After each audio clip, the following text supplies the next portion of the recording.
비듬, 각질, 샴푸만 잘해도 없앨 수 있을까요? 과연 그럴까요, 여러분들? 안녕하세요. 20년 동안 한 개만 쭉 걸어온 두피 탈모 전문가 최지혜 원장입니다. 비듬, 각질, 특히 이렇게 추운 겨울이 되면 많이 생기시는 분들이 있어요.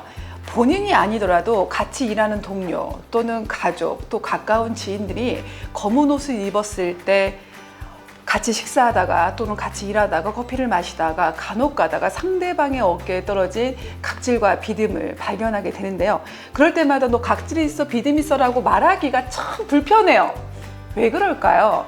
가까운 사랑하는 연인이나 가족은 또 친분이 있는 사람은 너 각질 비듬이 많네? 라고 말할 수 있지만 거리가 적당히 있는 상사나 또 동료들한테는 비듬 각질이 있다라고 말하면 왠지 더러운 사람?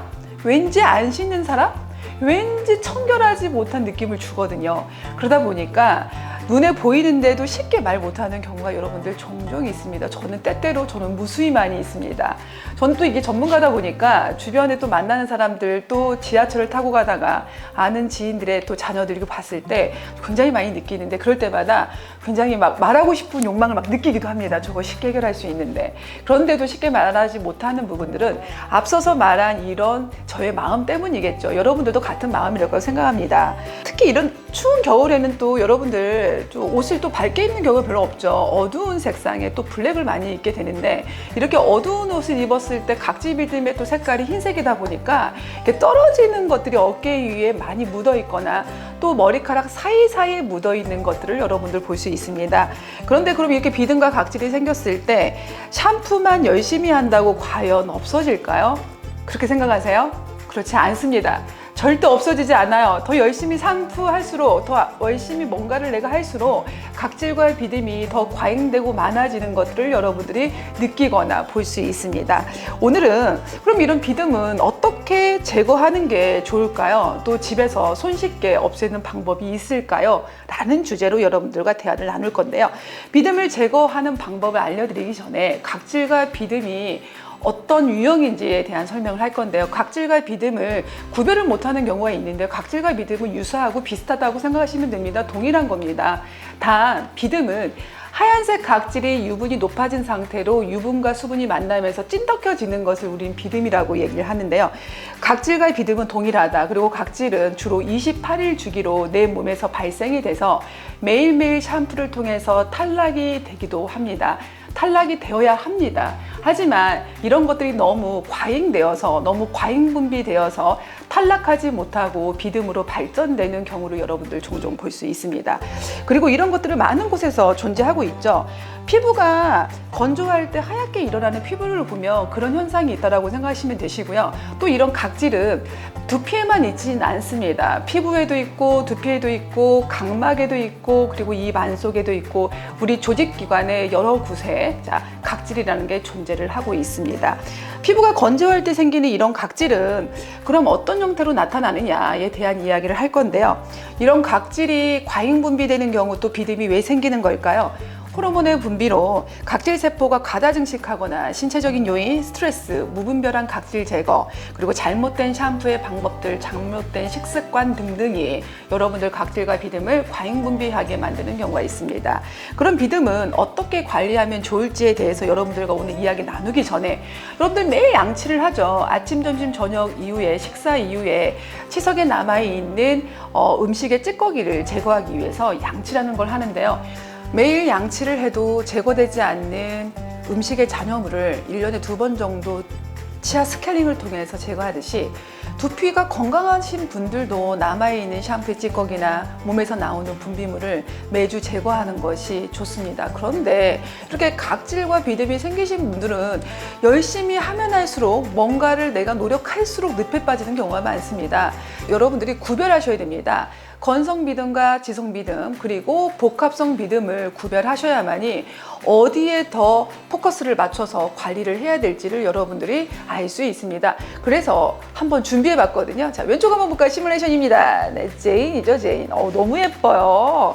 우리 제이는 머리도 많고 머리도 윤기가 흐르는데, 자, 오늘 머리를 감았어요, 깨끗하게. 근데도 불구하고 이렇게 육안적으로 봤을 때 특히 건성비듬 같은 경우는 빵가루나 시루떡에 붙어있는 콩가루처럼 이렇게 부스스하게 떨어지는 게 있습니다. 그래서 바람으로 훅 불면 떨어질 것 같은 이런 드라이한 각질과 비듬이 많은데요. 한번 여러분들에게 표현해 볼게요. 특히 이렇게 말라있는 밀가루로 제가 표현해 볼 건데요. 대부분이 건성 비듬은 이렇게 날려요. 그래서 만지기가 되게 두렵죠. 내 자녀, 내가 사랑하는 연인한테도 이렇게 만지기가 싫은 모발이 있습니다. 자, 그래서 여러분들이 보시면 이 하얀색 밀가루를 한번 부어볼까요? 이게, 자, 과하게 표현해드리니까 어때? 이게 건성 비듬이고 건성 각질이에요. 그런데 그러면 지성 비듬은, 지성 각질은, 지성 비듬은 어떨까요? 쉽게 표현해 드릴 수 있어요. 여기에다가 고객님, 여러분들이 이제 스트레스를 많이 받거나 유분량이 높고 청결하지 않으신 분들은요, 유분과 수분이 많아지는 경우가 있어요. 수분이 적거나 유분이 많아지는 경우도 있는데, 유분이 많은 분들은 이렇게 좀 표현이 돼요. 이렇게 떡지떡지한 느낌이죠. 제가 표현해 드리는 겁니다. 그래서 이렇게 모발 사이사이에 이렇게 붙어 있는 경우가 되게 많아요.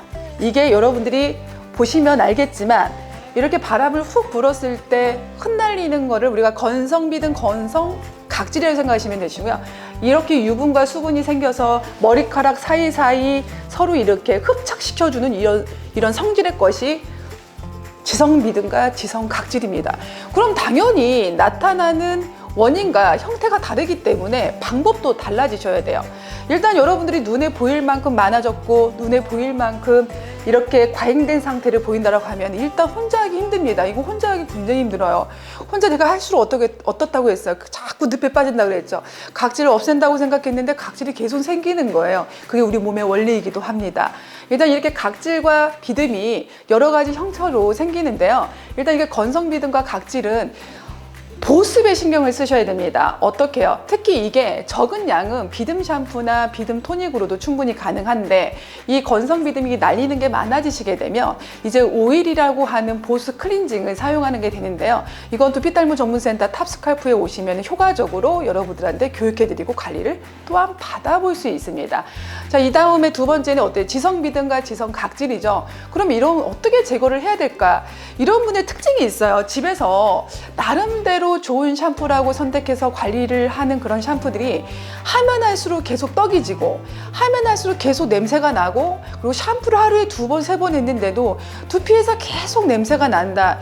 이분들은 100%입니다. 지성 각질과 비듬성이 되게 많은 두피일 확률이 높아요. 이런 샴푸는 일단 하루에 2번 정도 샴푸를 하는 게 좋은데요. 1차적으로 모발에 붙어있는 지성 비듬과 각질을 제거하기 위해서는 애벌 샴푸라는 걸 하는 게 좋습니다. 가볍게 거품을 내서 한번 헹궈낸 다음에 비듬성 샴푸로 디테일하게 꼼꼼하게 두피부터 모발까지 샴푸를 하고 헹궈내시면 도움이 되고요.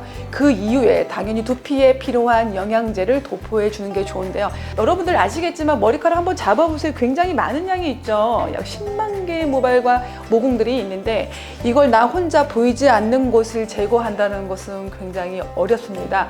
오늘 건성비듬 각질과 지성비듬 각질에 대해서 오늘 말씀해 드렸는데 그 핵심만 설명해 드리겠습니다. 자, 눈으로 봤을 때 후 불면 흩날릴 것 같은 건성각질 비듬은 보습이 중요하다. 그래서 세정을 올바르게 하고 거기에 맞는 보습 토닉을 발라라. 이게 핵심입니다. 자, 두 번째 지성비듬, 지성각질은 섞여 있는 거를 한번 가볍게 초벌 샴푸를 하고 나서 항균 샴푸, 우리 탑스칼프 비듬 샴푸를 이용해서 꼼꼼하게 두피 모발을 제거해라. 그리고 꼼꼼하게 두피와 모발을 말려라. 이게 핵심입니다. 아시겠죠? 저만의 팁이고 또 탑스칼프가 갖고 있는 핵심 원리인데요. 건성, 지성, 각질, 비듬, 그리고 그 이상의 두피의 문제는 쉽게 해결될 수 있습니다. 혼자 하지 마시고 보이지 않는 곳은 두피탈모 전문센터 탑스칼프에 오셔서 여러분들 해결하시면 쉽게 빠르게, 이런 바쁜 시국에 혼자 애쓰지 마시고요. 전문가한테 도움을 받는 것이 저는 효과적이라고 생각합니다. 그리고 또 한 가지, 이렇게 시중에 내가 어떤 비듬 샴푸를 써야 될지 모르겠고 샴푸를 썼는데도 불구하고 해결이 안 된다고 한다면 여러분들 특징료를 조금 내시고 이렇게 전문적 기능 샴푸를 쓰시는 게 도움이 되고요. 탑스칼프 비듬 샴푸는 모든 회원님들이 1차적으로 사용하는 제품인데요. 굉장히 만족도가 좋습니다. 비듬 각질은 눈에 보이기 때문에 관리를 받거나 또 그거에 관련된 제품을 썼을 때 효과가 굉장히 빠르고요. 빨리 느낄 수 있습니다.